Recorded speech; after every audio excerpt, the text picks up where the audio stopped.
Bonsai Life Part 2. From the very start, Akkaya had been keen on studying, but Nanagaru didn't educate her because she was not adept at oral arithmetic. Nanagaru had said, "Ah, she is a girl, how will studies get into her head?" and had made her discontinue her lessons, concentrating only on Anaya's education. Because she was uneducated, she got married to a man from a village, had to look after the cattle, keep the stove clean, draw water from the well. Amma used to be very upset that Akaya had to go through such drudgery.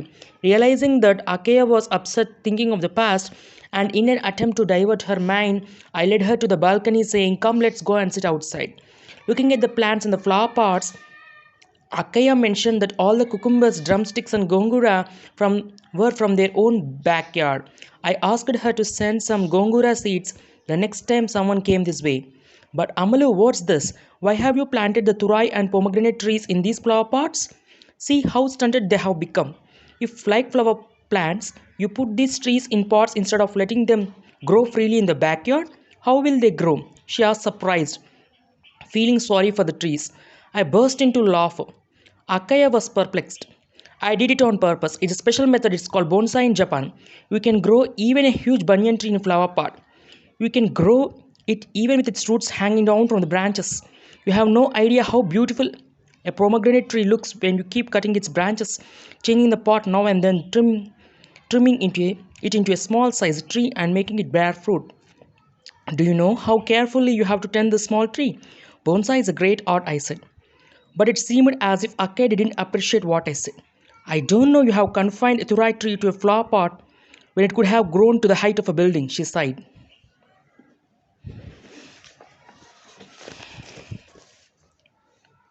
అక్కయ్యకు మొదటి నుండి చదువంటే ఇష్టం. కానీ నాన్నగారు దానికి చదువు చెప్పించలేదు. ఏదో నోటి లెక్కకి తక్కువని సమాధానం చెప్పలేకపోయిందని, "ఆడదానికి చదువెలా వస్తుంది" అని నాన్నగారు అక్క చదువు మాన్పించేసి అన్నయ్య మీదే అత్యంత శ్రద్ధ వహించాడు.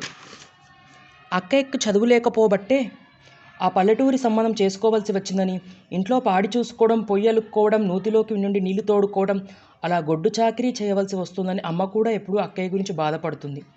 గతమంతా తలుచుకొని అక్కయ్య బాధపడుతుందని గ్రహించి దాన్ని కాస్త మరిపించాలని, "అలా అవతలికి పోయి కూర్చుందాం రావే అక్క" అంటూ బాల్కనీలోకి తీసుకువెళ్ళాను. అక్కడ పూల కుండీలో మొక్కలు చూపెట్టడం మొదలుపెట్టింది అక్కయ్య.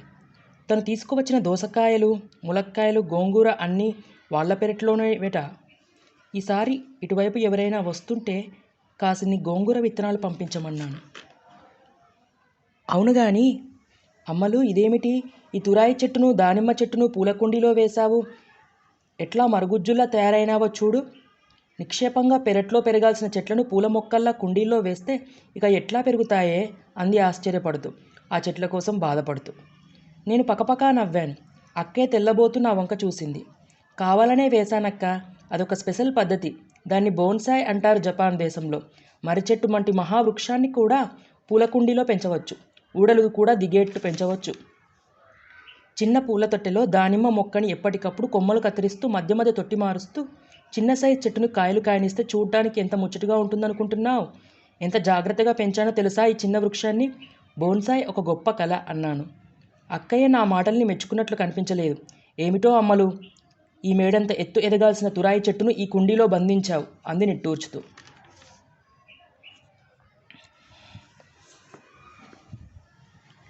Feeling disheartened at being unable to impress Akkaya with my bonsai, I collapsed weakly into a chair. I was most distressed, as if the entire art I had learnt had come to naught. It was like throwing perfume into ash. Suddenly a dust storm began to rage. The sand hit our faces harshly. I caught hold of Akkaya's shoulder and dragged her into the room. Then I closed the doors and windows in a hurry. Akkaya was stunned. "What's all this? Everything was normal till now. Where did the dust and wind come from suddenly? You have tar roads too," she said. "This is how it is in the big city, my dear. Before we know what is happening, the storm brings all the sand from the Rajasthan desert and hits our face." I had not completed my sentence when I could hear the rain beginning to fall. I opened the door and pulled the bonsai tree pots and flower pots inside, under the canopy. Akkaya opened side window and looked at the streets to observe the weather in the Indian capital. "Look, Amalu, look there," she said. A new enthusiasm seemed to have crept into her voice. I looked eagerly through the window towards the street. I couldn't understand what she meant. I looked at her and said, "What is it?" "Look at the tree. Look at how many people are standing under it without getting wet," she said. She said as if it was something out of ordinary. I saw nothing unusual in it. Realizing that I had not understood what she was getting at, she said again, "Look how tall the turai tree has grown. Out in the open, see how freely it has grown. However powerful the sandstorm, it hasn't bowed a little bit. Moreover, it has provided shelter to so many people and is protecting them. Imagine how many would find respite from the hot sun under its shade." "What's so surprising about that?" I asked. "Not that it is surprising, Amalu. Look at the bonsai you have tended so lovingly. It looks proper and sweet like a housewife. But see how delicate it is. You have to tend it very carefully. It can't even withstand a small dust storm or squall. When it is dependent on someone, how can it provide shelter to anyone? Isn't it because of the difference in the way one brings up a boy and a girl that a woman's life is like that of a bonsai?" My heart was touched by Akaya's words. Just as one frees a bird from a cage to let it fly, I felt the urge to free the bonsai trees from their flower pots. అక్కయ్యని బోన్సాయితో మెప్పించలేకపోయినందుకు నిరుత్సాహపడుతూ నీరసంగా కుర్చీలో చతికిలబడ్డాను.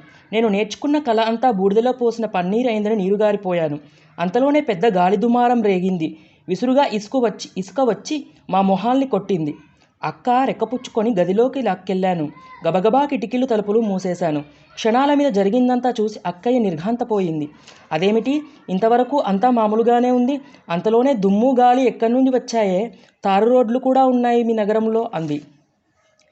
"ఈ ఢిల్లీ మహాపట్నంలో అంతేనే తల్లి. చూస్తుండగానే రాజస్థాన్ ఎడారిలో ఉన్న ఇసుకంతా లేవదీసుకొని వచ్చి మన మొహాన కొట్టిపోతుంది గాలి దుమారం." ఇంకా నా మాటలు పూర్తి కానేలేదు.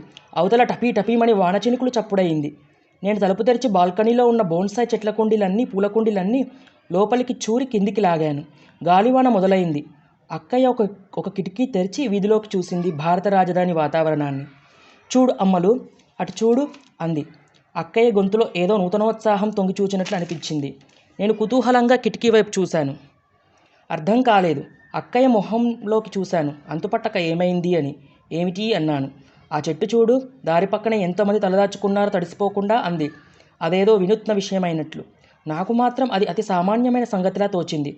తన మనసులోని భావాన్ని నేను గ్రహించలేదని తెలుసుకున్నట్లు ఉంది. తనే మళ్ళీ అంది, "ఆ తురాయి చెట్టు ఎంత పెద్దదో అయిందో చూడు. బయట విశాలంగా ఉన్న చోట స్వేచ్ఛగా పెరిగింది కదూ.